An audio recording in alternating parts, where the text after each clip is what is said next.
嗨，大家好，我是躺平叔，今天是2026年8月15号。這一期聊什麼呢？這期聊聊啊，在當下這個目前的這個經濟形勢下啊，這個应收賬款呢很難要回來，這個大家恐怕都知道了啊。我們最近有很多这樣的這個報道，那麼這個就涉及到討債啊，討債難不難？當然難。對吧？如果討債不難的話，就沒有那麼多應收賬款壓在那兒。與應收賬款對應的就是討債，應收賬款越多，那討債的現象，討債的這種事情就越多。討債分跟誰討？跟這個平等的啊民事主體討是一種，對吧？跟這個強勢的客戶討，甲方爸爸討是一種。還有一種什麼呢？還有一種是跟地方政府討債，跟地方政府討債容易不容易呢？大家自己想吧。經濟觀察報啊，8月15號看到一篇報道，叫找地方政府討債是高階的技術活，也就是你跟地方政府討債，這不是一般的活啊，這是個技術活，高精尖。實際上啊，我的印象中啊，跟政府討債不僅是技術活，還是個危險的活。你是太歲頭上動土啊，你是老虎的屁股你偏要摸啊，跟政府討債討得不好，那你的麻煩就來了，你還有刑責，畢竟人家要以刑化債，逼急了对吧？查你的賬，刑事責任先給你上上，不要說地方政府了，你現在跟有的國企討債，反過來也可能把你摁在那兒。那這個經濟觀察報他是怎麼說的呢？他說的是技術活，為什麼叫技術活呢？經濟觀察報上來就說啊，他說啊，陳遠在這主人公是陳啊。把跟地方政府要錢這件事啊，拆解為3個問題：前置條件、政府能力、政府意願。自始至終都在解決這3個問題。他說啊，只不過啊，不同的階段，重點不一樣。主人公叫陳遠啊，這個陳遠呢，沒有想到，就在電梯門合上的那一刻，他偶然聽到一套邏輯，在此後3年裡，成了他反覆對抗最難破解的行業困境。陳遠供職入一家深度參與大量 PPP 就是3P 啊，就是政府與社會資本合作啊這種項目，這一般的用在基建啊、公共這個設施啊、公共這些市政工程這些。2020年之後，他的核心工作不再是工程建設或是項目運營，而是回款，也就是所謂的討債，向地方政府要債。事情發生在2024年一個夜晚，中部某省一座縣城酒店。次日，陳遠將代表公司和當地政府談判，協商一筆拖欠已久的存量 PPP 項目款項。省級財政領導提前1日抵達當地，主持這次協調會議。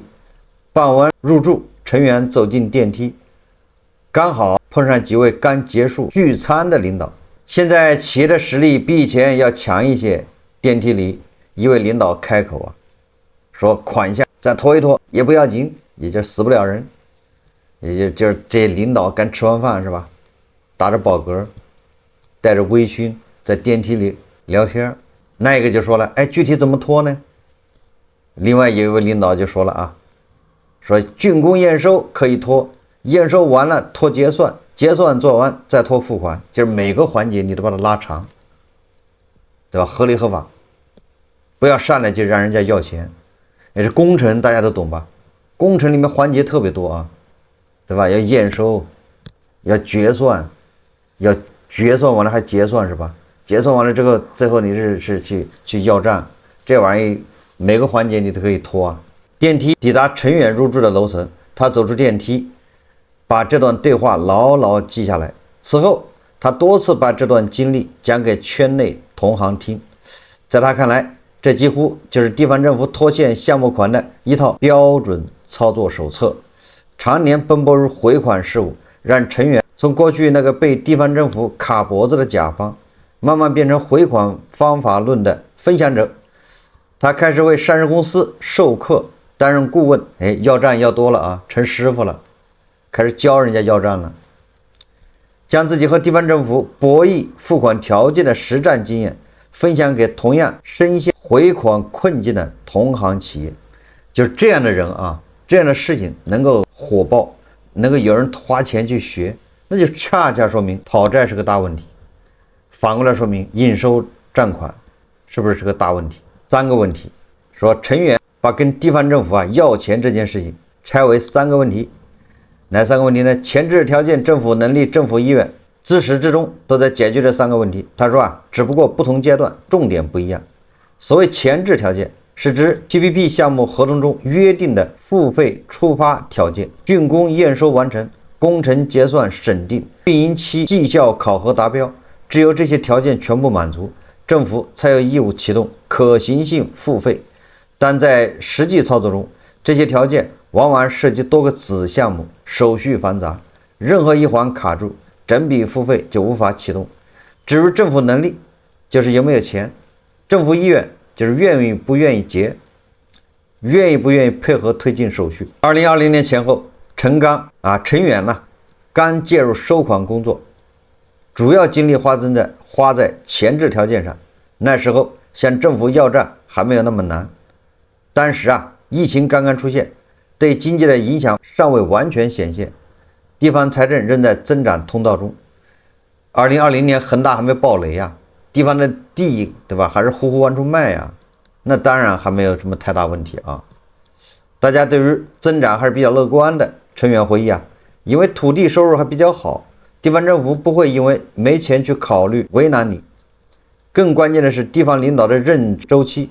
陳远分析PPP 項目上馬時，那一屆領導大多還在任，項目建設周期一般2到3年，等到項目建成，本屆官員剛好能夠收穫項目帶來的政治紅利與考核加分，此時對項目的關注度高，對企業的態度也相對寬容。從他們內心來講，也覺得項目建成驗收之後是該給企業付錢。這個跟官員的觀念沒關係主要跟口袋。口袋有了錢，對吧？你好好做工作，人家也願意付。口袋沒有錢，他就是想給你付，他也沒錢呢。巧婦難為無米之炊，他上哪兒找去所以前提條件是政府口袋有錢即便竣工驗收手續尚未辦結，政府也願意協商，可按合同價或是跟蹤審計價作為付費基礎，待後續結算完成後再多退少補。即便是項目還未完成竣工驗收便投入使用，直接視作進入運行期的情況，政府方面也予以認可。但是到了2024年以後，一切都變了，地方政府要賬開始變成了一項難度極高的技術活。其實很簡單，就是沒錢了嘛，沒錢了你怎麼把錢要出來？陳遠發現有的項目投運4、5年，地方政府仍在拿沒有做運營期績效考核為由拒絕付費。在2019年前後，很多地方政府和社會資本集中補簽了補充協議，要求每年可行性付費必須與政府績效考核結果掛鈎。這也導致有些企業沒有收到1分錢，卻仍需持續履行運營維護義務，修剪草坪、維護公園、保潔路面等，資金不到位，現場便荒叢生。而考核標準一旦不達標，地方政府又在可行性付費中扣1000萬級別的款項，一扣就扣3000萬的那不是小數因為地方政府也沒有錢，所以必須在這些手續上面去卡一卡。陳遠說一切都是沒錢都比臉還乾淨，見招拆招。一開始陳遠也琢磨找關係托渠道去跟地方政府要錢，但折騰下來發現效率實在太低。但所有能找的關係都沒有用以後陳遠最常用的手段就是投訴，也是他認為以打要錢，對吧？以打促談，以打促錢是吧？一打促第一步，這聽起來並不高明，但是陳遠後來總結在2021年到2023年間，這一招的成功率超過60%。邏輯很簡單，上級政府對下級的投訴有考核要求，信訪是地方政府的考核痛點之一，拖欠民營企業的款項會被扣上破壞營商環境的帽子，沒有人願意承擔，那你就等着以刑化債吧。你居然還敢投訴，到時候查查你的賬，对吧？查查你的問題，看看你的稅收。在這段時間內，國家出台了相關政策來保障民營經濟的發展，比如2020年出台的《保障中小企業款項支付條例》，2023年出台的國家發展改革委等部门關於實施促進民營經濟近期若干舉措的通知等等，這些那這些東西，這叫上有政策下有對策，意見明確提出，機關事業單位和大型企業不得因內部人員變更，也就是叫什麼叫新官不理舊賬你這個說上一任的事情我不清楚，我還得了解一下，等到你再去找的時候，他說哎呀這個事情又是什麼什麼事情，对吧？總之總有借口。那麼这些規定就要求你不能找借口，对吧？不得因內部人員變更、履行內部付款流程或在合同未做約定情況下，以等待竣工驗收批复、決算審計等為由，拒絕或延遲支付中小企業和個體工商戶款項，建立拖欠賬款定期披露勸告指導、主動執法制度，大部分事情會高高舉起，輕輕放下。成員說我們用的是體系化的方式啟動他們的問責程序。這個想的比較簡單這其實挺難的。啟動問責程序，要麼就是成員沒說實話他恐怕是走了一些這個偏門要麼就是他在忽悠媒體。投訴的內容和過程也是經過精心設計，有些 PPP 項目在建設過程中使用了中央財政資金或專項債，如果地方政府挪用了這些資金，巡視組來檢查時，企業就亮出這張牌，希望把政府拉回談判桌，磋商不好，那就去解決自身的違規問題，也就是把柄在他手上這個有的地方政府你拿着把柄，那人家還忌憚一點，但有的地方政府不好意思，對吧？你來硬的，我也來硬的，你拿我的把柄，我也拿你的把柄，把你送進去，是不是道理？在某次谈判中，成员的团隊準備充分，不光是完成了欠款談判，還一次性確認了金額可觀的違約金。但這一招並非萬能，成員認為他解決的是意願問題，解決不了能力問題，對地方政府財政增量一點幫助都沒有。成員坦言當地方政府徹底沒錢的時候，不管是投訴的程序空轉，還是監督的程序空轉，歸根到底，如果政府沒錢，誰拿他也沒辦法。你看不就這道理嗎？人政府沒錢，你逼他的吧，你趕鴨子上架，你拿刀逼他，那最後就是兩敗俱傷，那就是抓人。這也是為什麼2023年以後這一招效率急劇下降的原因。有些地方政府連吃飯都困難，企業再怎麼施壓也壓不出錢來，成員不得不尋找新的路徑，找錢。什麼叫找錢呢？當投訴失靈的時候，成員就開始幫地方政府找錢，這聽起來有些荒誕。社會資本本來要錢，反而幫欠錢的地方政府去找錢，但在成員看來，這正是突破困局的關鍵。政府不是不願意付，是真沒錢，那就幫地方政府找錢。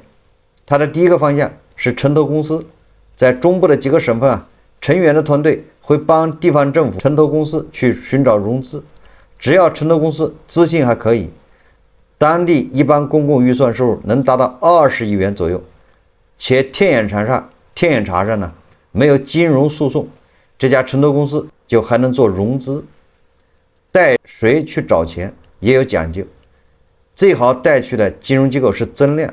如果從上海、北京或深圳帶一些資方過去做融資租賃或保理業務，因為當地的金融機構以前沒接觸過，他們會認可這是你帶來的增量資金，在增量資金的基礎上給城投公司留一點，剩下的回流財政，城投公司也可以購買財政的資產，以此將融到的資金交還財政。也就是城投去借錢，借的錢最後是回流到財政拿着錢去付這些應付賬款，就這意思。你借錢來付應付賬款，然後借來的錢利息呢，对吧？那利息肯定高得嚇人，那你說這玩意兒不是越滾的窟窿越大嗎？陳遠看來這套操作並非沒有風險，要查看是否涉及隱性債務，因此在實際操作中需要通過技術路徑來做好合規化程序。也就是說，你本來是討債的，你討債的時候被迫变成了幫債務人去融資借錢，債務人借來錢還你的錢，你說這叫什麼事？陳元也接觸到了一些其他地方政府的還債方式，有些企業接手了地方政府持有的一家上市公司國資股權，用来抵扣欠款，也有地方将風電指標、土地資源等資產以物抵債，以物抵債方式方法上挺多。陈元說也就是你本來去討債的，結果還帮人家借錢去了，借來的錢他才有可能給你付。隨着實戰經驗不斷積累，陳元開始系統化輸出 PPP 項目回款方法論。如果討論回款，你還不如不做，從源頭開始，对吧？給它扎住，這是解決問題的根本之道，而不是做完之後想辦法怎麼跟人要錢，對吧？這個時候你已經輸了。一家上市公司在中部某地運營了一個 PPP 項目，投運數年卻分文未收到。當地政府一邊拖延結算流程，一邊持續擱置績效考核，徹底鎖死付款通道，企業長期零回款，連基礎運維成本都難以覆蓋。該企業只得選擇訴訟，卻一審敗訴。你看看，你告還告不贏，怎麼樣？地方政府對吧？你告只能在當地法院告，這管轄權，你當地法院听誰的？這不是一目了然嗎？對吧？你在人家地頭上打官司，當地基層法院判決理由是項目未達到付費條件，因為沒有做運營績效考核，無法確定每年應付金額。但不做運營績效考核，又是政府拖延付款的結果，這構成了一個死循環，你就讓你求告無門。所以我說你不要做這種業務嘛。一看現在形勢不好，你還做幹啥呢？非要打腫臉充胖子，顯得自己很牛，對吧？到處接工程，褲衩子都賠掉了。企業的董事長找到陳元，陳元給他算了2筆賬。第一筆，如果繼續打官司並且輸了，政府會對企業發起惡意考核，因為企業沒有收到1分錢，現場維護難以保證，考核肯定不達標，而考核結果與每年接近1億元的可行性付費中30%掛鈎，一旦打低，僅扣款就能超過1000萬元。第二筆是，如果打贏了，情況更糟。地方政府終止 PPP 合同後按照上市公司財報計提要求，總計8到10億元的權益需要在3年內收回，每年就是3億元的壞賬計提，而銀行依托 PPP 狀態的貸款合同也可能被解除，接近6億元的貸款將被要求提前到期，母公司還要承擔擔保責任。你打贏的意義何在？陳元問。打輸了可能被拿捏，打贏了壞賬疊加銀行抽貸，地方政府的錢還是要不到，這是一個不可能三角，前置條件、能力、意願3個問題同時交織存在，幾乎無解。陳元提出的方案是讓3方企業、政府、銀行各自協商，維持一個最低能耗的運轉。它的核心設計是銀行同意展期，最近幾年只還利息，或者再疊加，或每年象徵性還一點本金。企業將所有到期欠款全部做重整，以到期和未到期的全重組進去。在財務報表上，這些欠款的計量方式發生變化，不存在壞賬計提的問題。重整什麼意思？找個殼公司收購左手倒右手。但這些東西說實話，上市公司以我的了解很難過審計除非審計人家願意擔責任幫你背，否則審計一定會在這兒提意見。他提意見他就免責了，他如果不提意見，那責任就是審計的。所以你說審計會不會提意見？審計一定會問你這為什麼這麼，你倒一倒手幹什麼呢？你這賣你這個資產誰會買呢？你就是你去審計你也會考慮我靠，你這做了活做完了跟政府要不回来錢，你把这打包原價賣給別人，居然還有人接手，難道他能要得回來錢嗎？是不是這個邏輯？那審計就會問這個合理性在哪裡你這想蒙誰呢？以前為什麼可以呢？那是因為以前對吧，這個資本市場它抓得不嚴，對吧？審計它也裝糊塗。現在一旦上市公司出問題，那審計也得賠錢就是那些會計師事務所簽字會計師也得賠錢。那你說誰願意幹呢？恒大一爆雷，普華永道是不是跟着後面要賠多少錢呢？為啥賠錢呢？不就是因為那報告是你出的嗎？你說人家沒問題的，結果現在你報告一出了，後面就爆雷了，你不跟着後面，你不得負責是嗎？你看是不是？那所以說在這種情況下，誰後面審計機構誰敢給你擔責任呢？所以他要嚴格審計啊，你這個故事講不過去，非得在這兒得寫上一筆。所以這個陳遠這個啊，這叫掩耳盜鈴啊。對企業來說，銀行本息能夠保住，信譽不至於破產，財務報表不會出現壞賬，投資回報還能持續性汲取。對政府來說，從每年1億的付費壓力降低到每年1000多萬元的利息，這些資金，地方政府若能積極統籌，多措並舉，尚有償還空間。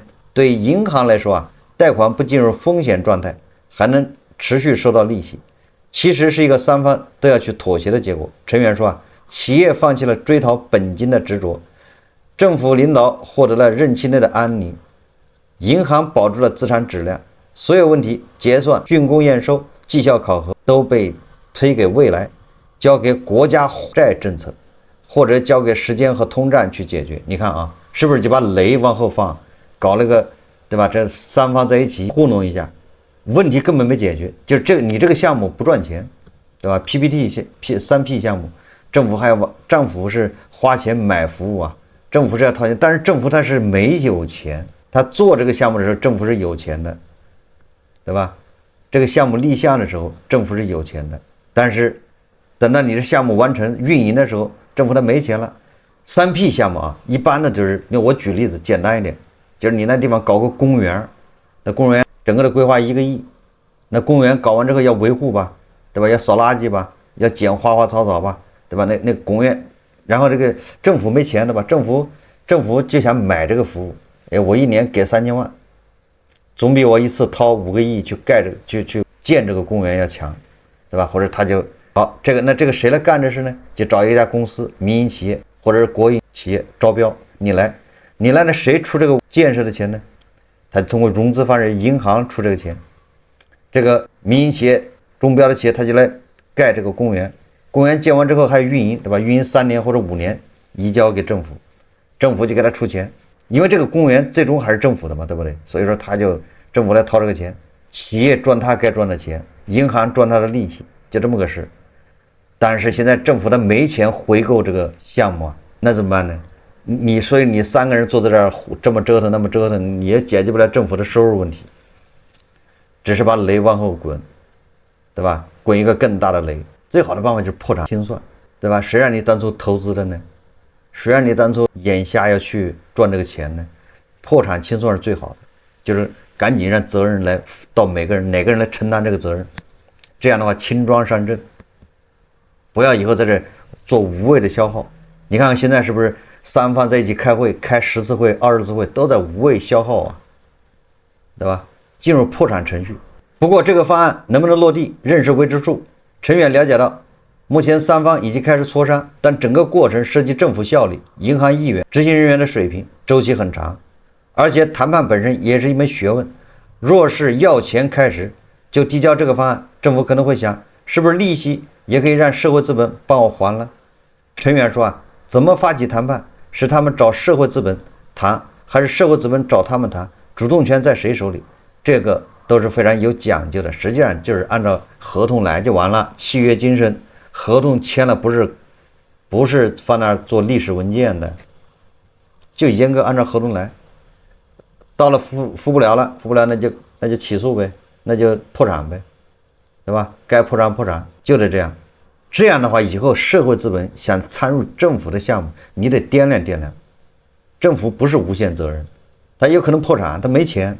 所以這些很多商人啊，不法商人以前就是為什麼叫，對吧？他就圍着政府轉呢，這不就想從政府那搞項目，搞完項目是叫旱澇保收，板賺，是吧？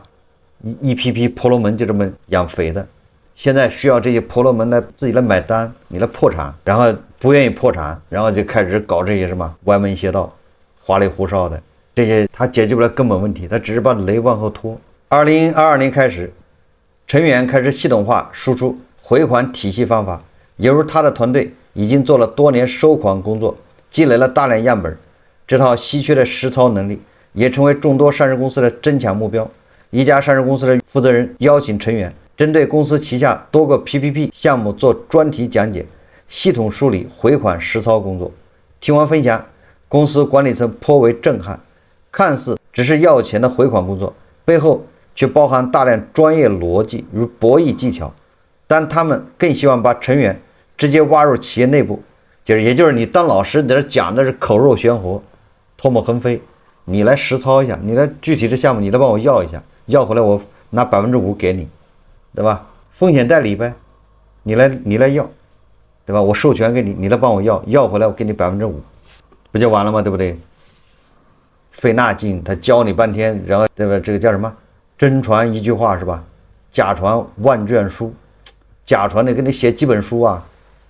真傳就是一句話。PPP 項目每一步操作都會對巨額投資產生重大影響，企業並不願意把體量龐大的 PPP 項目交由外部顧問做決策，尤其是和地方政府之間那些分寸微妙、存在風險的博弈拉扯。成員目前擔任2家企業的正式顧問，同時與3家公司維持非正式業務溝通。他很清楚這套回款技術的邊界，做事固然離不開人脈，但在討要項目款項這件事上，幾乎不存在互相成就的邏輯。這個我更懷疑他就是個掮客啊，他跟某些地方政府、某些領導恐怕有，對吧？有些說不清道不明的關係，那就趁着這個機會上下其手啊，對吧？我幫你去要錢，反正人家政府肯定是欠你錢，沒毛病，對不对？這不是訛詐。那政府有義務付，但政府沒錢付，那這個時候如果我去，我幫你要回來了，是不是你得給我費用？這個費用我再跟領導一分，是不是道理啊？